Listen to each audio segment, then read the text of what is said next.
Hello. I have a special guest with me today. This is my mom, Imogene, Hello.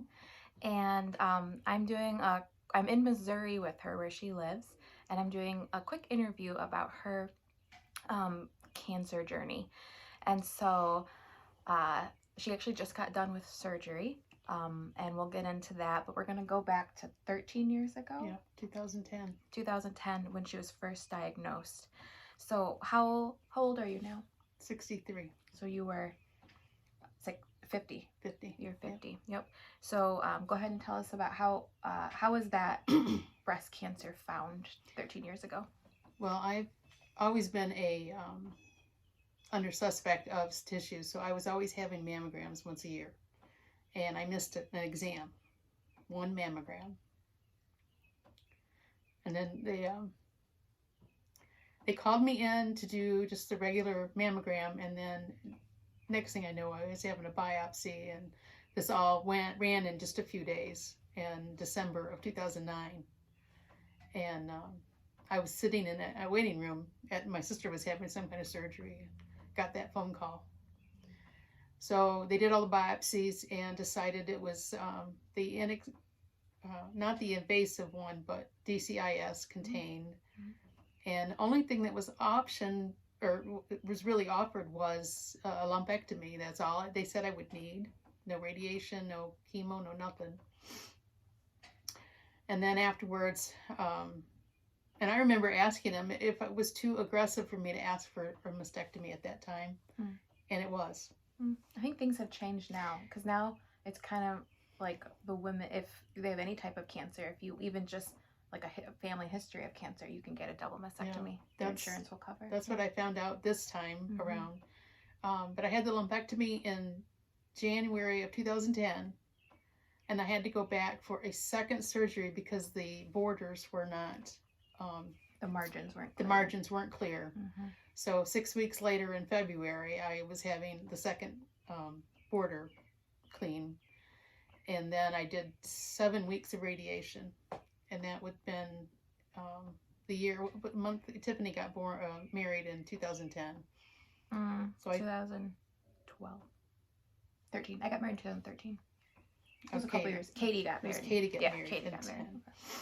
So I had just finished my last radiation before going for the wedding. But, and then I think that's what kept me focused. Planning the wedding. Yeah. Planning the wedding, yeah. Yeah. And she got married in Florida, so it was like a destination wedding. Yeah. How was recovery from the lumpectomy? That was painful and slow. I did get some radiation burns during all of that. During the radiation. Mm-hmm. It took 6 weeks between the two surgeries because they wanted you to heal completely. And it was really close to the chest wall. It wasn't in the tissue. So it was deeper than, and I had never experienced any experience with that kind of a surgery. But So 13 years ago, 2 lumpectomies, and which side? On the left. On the left side, and radiation. And then did you have much scarring from the radiation, or did it kind of heal pretty good? The skin healed well. The only scar left was from the surgeries because they went in through the same opening. Did they radiate your lymph nodes, or was it concentrated in one spot, or the whole chest wall? Just concentrated on the one spot. One spot, okay. And then, so how has it been between then and now? What has your upkeep been like with the doctors for cancer? I was doing radiation or mammograms every 6 months for the first year and a half. And then they dropped me down to once a year. And that felt fine. And then my oncologist was my radiation doctor. And he dismissed me in 2014. And then I had the abdominal surgery, the gastric bypass, and started to move forward with life and different things. But COVID was an issue because all my appointments got rescheduled. And I got off that yearly mammogram. And when I moved to Missouri, it took me like almost 6 months to get an appointment. passed my normal massage exam. Okay. And not massage, mammogram. Mammogram, yeah. And so I'm still doing life. Mm-hmm. And we went to Florida for our vacation In February. Mm-hmm. My appointment was for March 1st for a mammogram. And we came home and I had that done. And it felt like it took a long time to get the results back. But what I got was a phone call saying you need to come in for an amplified view. Mm. Yeah. And then, still thinking positive at that time, they just wanted a closer look. But there was a lot of calcifications in the left breast only. And so that became a biopsy, which took 2 more weeks because it was April 5th before I had the biopsy from March 1st. Wow. And all of its scheduling. Mm-hmm. And then it took 5 days to get the results from that. So it was April 10th that I actually got the news that there was cancer.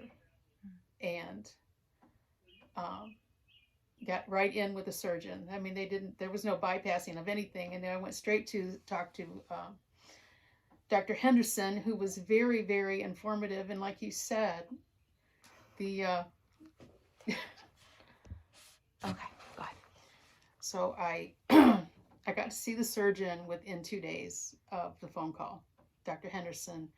And like you mentioned, things had changed in 13 years because that wasn't a real option. Mm-hmm. And he explained my only option was to have a mastectomy this time. Mm-hmm. And whether I did both breasts was my choice. And I mean, I knew I didn't have a choice. And I figured the best way, I mean, it took me a long time to wrap my brain around it. Yeah. To make that decision. Mm-hmm. But I did. I finally made it. And every doctor I've seen since then gave me that reassurance that you're making the right decision. It just felt so radical. And why can't they just remove? But it covered such a large area of tissue that would not been much left of the breast. So you had once contained tumor and calcification around. Yeah. Yes. And what were the hormone receptors of this recent? Was it ER, PR positive, HER2 negative? HER2 negative. Yeah. Okay. So the ER, PR positive and HER2 negative. Yeah. Yeah. So that was April. And now it's mid-June now, and you had your surgery June 8th? June 9th. So today is Wednesday, and she had her surgery on Friday. And you had a double mastectomy with reconstruction. Yes. So you want to tell them about the reconstruction? Yes. The plastic surgeon I saw gave me quite a few options, but because I had already been radiated, he was limited on what he could do. There were certain things he could not do. And you cannot get radiation again as well. Correct. Yeah. I had no idea that was not an option. I just figured they'd radiate it every time it ever came.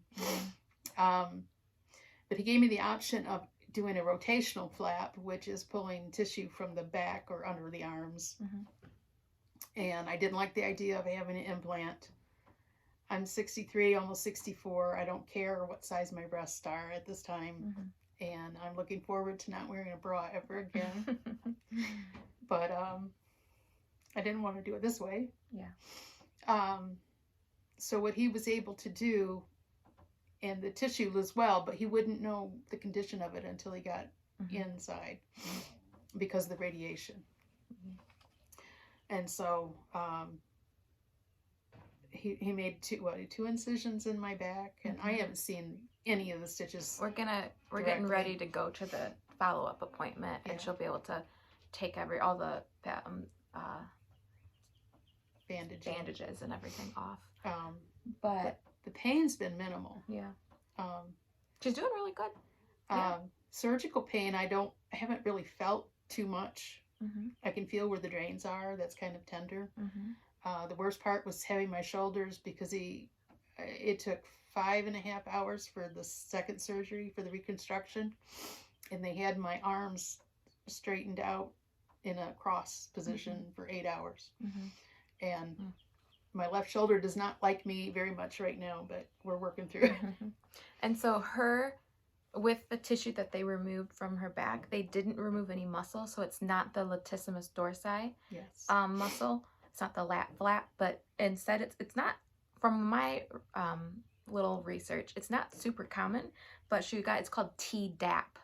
And it kind of sounds like, I think you get a shot, you get the Tdap shot when you're pregnant. But the surgery is called Tdap, and they just took soft tissue from her back and were able to create breasts with that.